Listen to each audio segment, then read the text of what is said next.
Yo, yo, yo, yo, yo, yo, yo, yo, yo. What up, what up, what up, what up, people? Welcome back to another edition of Mike on Sports. I'm your host. I go by the name of Mike Gross, man. Big ups to that 501 at 317. Y'all know you down. Little Rock, Indianapolis, we in the motherfucking building. And man, I'm back with another one, man. The landlord, Anthony Joshua, came out and said some things about Tyson Fury, man. And he said some things about how people are being too hard on Daniel Dubois, and he extends a olive branch of some sorts. You know what I'm saying? Of a mentorship of some sorts. You know what I'm saying? If Daniel needs to talk, man, come see me. I ain't got no problem with that. So we gonna break all that down and get into it. And if y'all smash that thumbs up button on your way in, yes, sir. Sometimes you gotta give people their flowers. While they can still smell them. Mark Nash,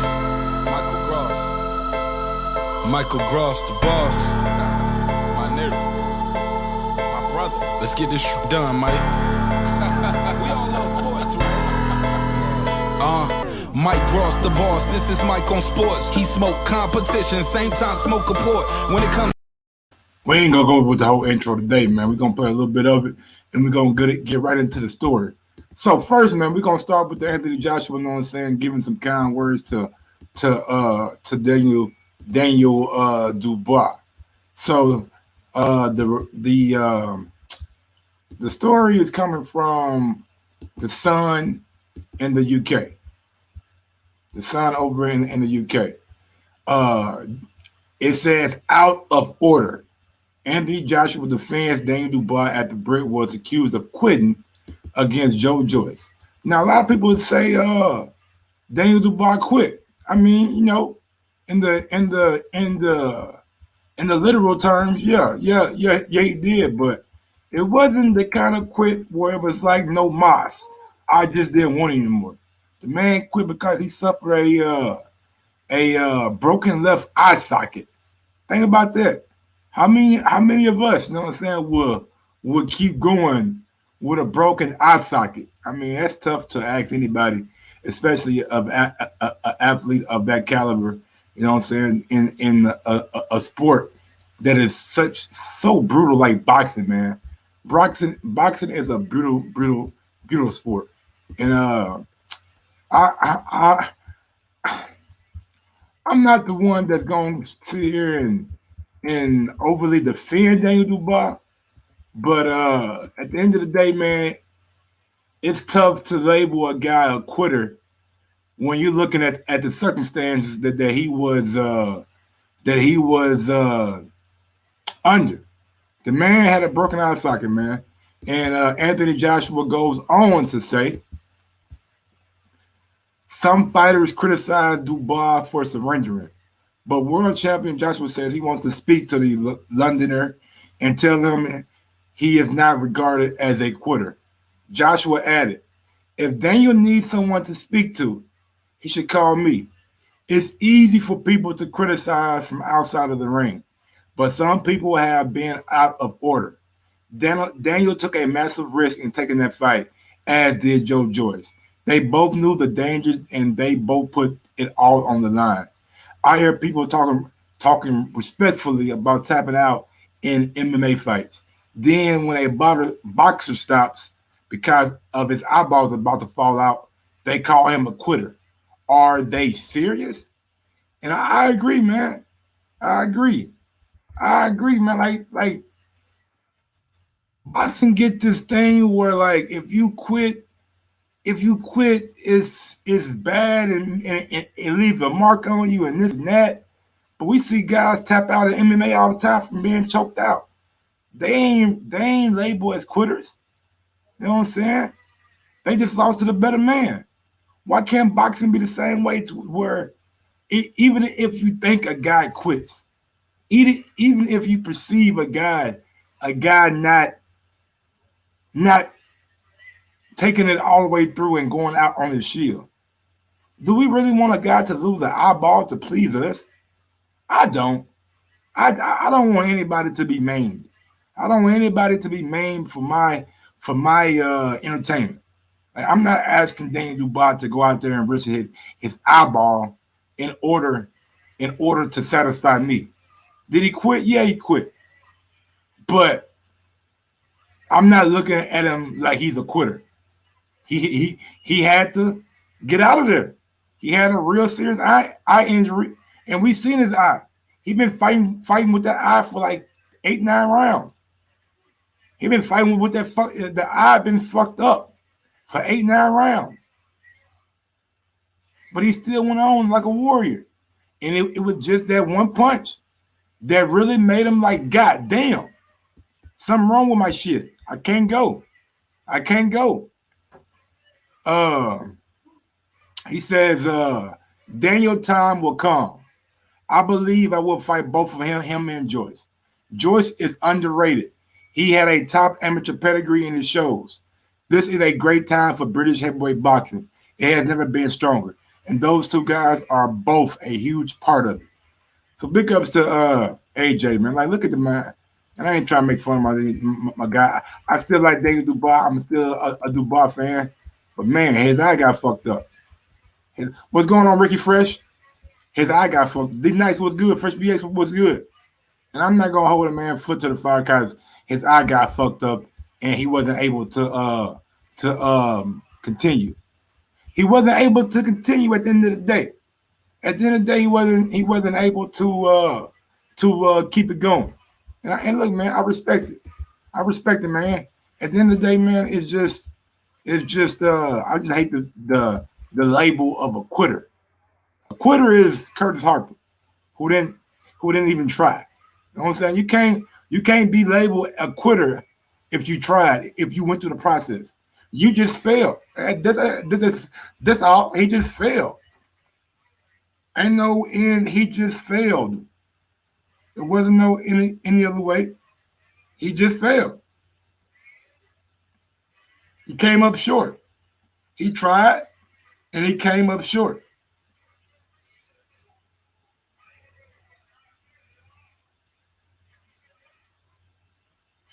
So with that being said, I can't label him as a quitter, and you shouldn't either. You shouldn't label him a quitter either. You should be like, damn, man, he put it all on the line for us. He put it all on the line for us, and he let it all hang out. What's going on, gentlemen's game? What's going on, Pit Bullet? Man, dude had broken eye socket. You know what I'm saying? I believe they said that he had like some kind of nerve damage too. So I ain't the guy to call nobody a quitter, man.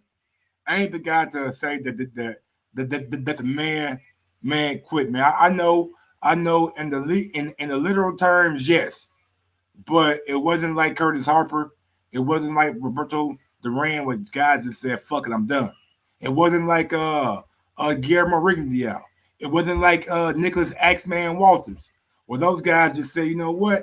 He's better than me. I'm done." His whole eye was missing, man. Whole eye was gone, and it is what it is, man. I'm not fighting with a broken eye, so I don't give a fuck who paying me. I don't give a fuck who watching. I don't give a fuck. If Jesus himself is at the fight and said, Mike, pull it out for Christ. Not today. Not today. Not today, dog. Not today, Jesus. I ain't got it in me. My eye socket broke, dog. I know, but my eye socket broke.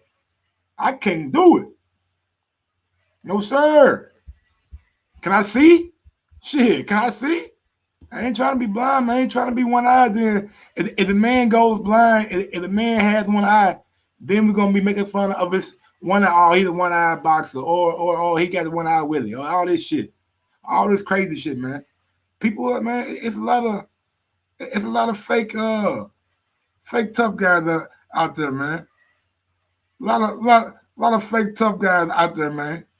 That just think that they could goddamn me run through a wall.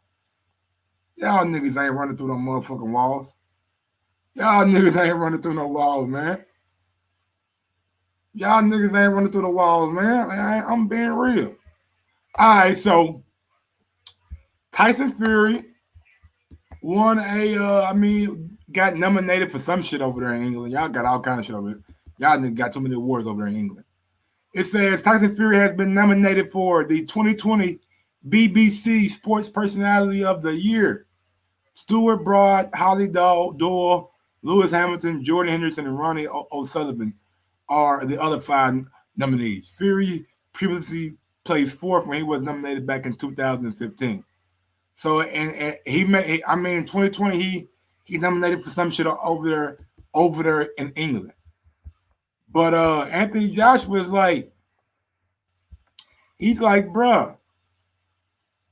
He says Tyson Fury deserves all the praise he's getting. But it's interesting when you talk about his popularity. If Fury could sold out 90K stadiums, he would have done it.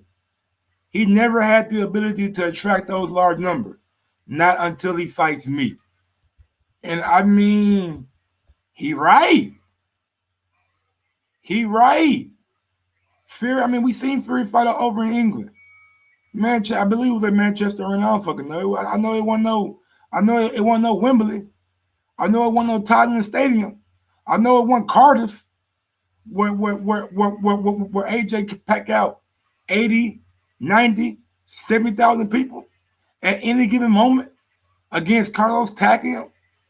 You know what I'm saying? Against Joseph Parker, against Vladimir Klitschko. Like, he got a point.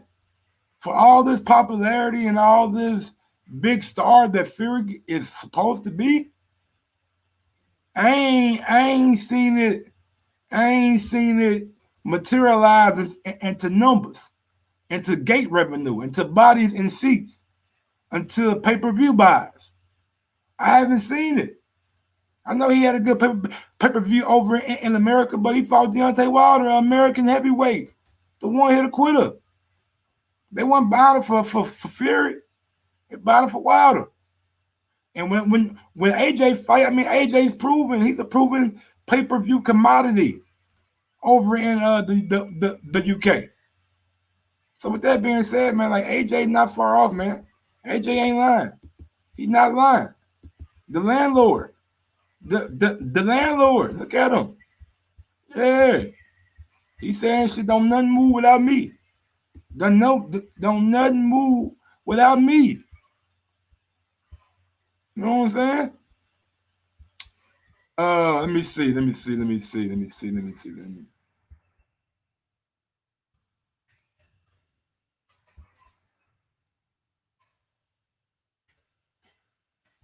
AJ said, I have sold out them kind of crowds against Vladimir Klitschko, Povetkin at Wembley. He done big numbers.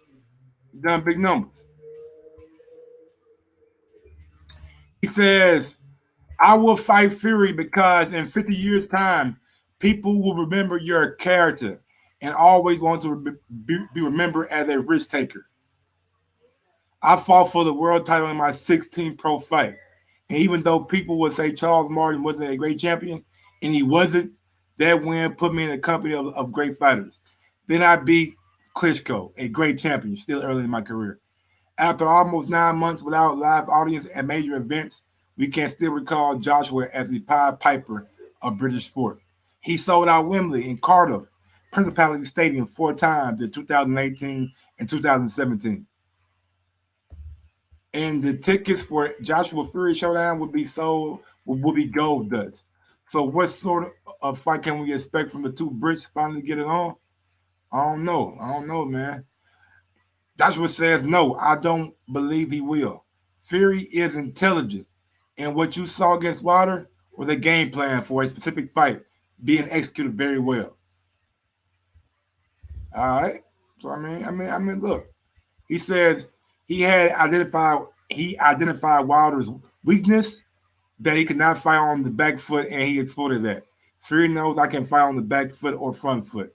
He knows if he tries to take it away from me the same way he will suffer, because I can counter with my jab, with my hands down from distance. But yes, people want to see this fight even more now. They have seen we can both fight in very different styles.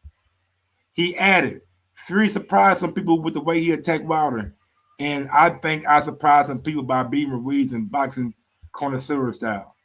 I was under a lot of pressure going into that fight. I was coming off a loss, so I stuck to a game plan. I wasn't going to give anyone the chance to write me out because they would have done it if I lost again. He says, I was taking a stroll in Marbella and Fury was driving along when he saw the big black guy and realized it was me. So he pulled over. He wished me luck against Pulev and I wished him luck against Wilder when a Fury third fight was on the cards. I said hello to Fury's wife and it was very respectful, nothing like it was on social media. He is tough. He has a great jab, and he will dig deep. He found a way to beat every opponent except Klitschko. But I know I have prepared well when I should be victorious. I locked down and have been tough for me, but it's a blessing. So that's pretty much what Joshua was saying, man. I mean, I don't think he said anything wrong, man. I don't think he's saying anything wrong. At the end of the day, man, Joshua and Fury look like it's gonna happen sooner rather than later. And we all know it's gonna be a mega fight, especially over in the UK. People are looking towards that fight, looking forward to that fight, and I am too, man. I'm just mad that Wilder couldn't get his trilogy fight, but that's the sport of boxing, man. Boxing is a business disguised as a sport. And sometimes the business take precedent over the actual sport. But he's right though, man.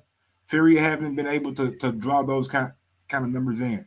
And I don't think he will be able to draw those kind of numbers in if he's not fighting the likes of AJ or Deontay Wilder. So with that being said, man, we're gonna get on down, man. Like the third or fourth show today. Y'all smash that thumbs up button. I'm gonna go ahead and spend some time with my daughter. Y'all, man, have a good night. I might come back with another one. Yeah, man. Till next time. Drop that beat on the mic. Yes, sir. Sometimes you gotta give people their flowers. While they can still smell them. Mark Nash. Michael Gross, the boss. My nigga. My brother. Let's get this done, Mike. We all love sports, right? Mike Ross, the boss, this is Mike on sports. He smoke competition, same time smoke a port. When it comes to debating, he's one of the greatest. Put him on the A-list, over Kellerman and Bayless. If you missed the show, couldn't make it, just log on and click the playlist. That boy always working, not to be played with. Hit subscribe and the bell for the latest. Mike Ross, the boss, Mike on sports. Right there from first bell, tip up and coin toss. Mike Ross, the boss, Mike on sports. He call it how he see it, either you won or you lost. Big games, big fights, rolling dubs up. You like the content, hater, click the thumbs up. Cashapp, super chat, go all in. But do your research first before you call in.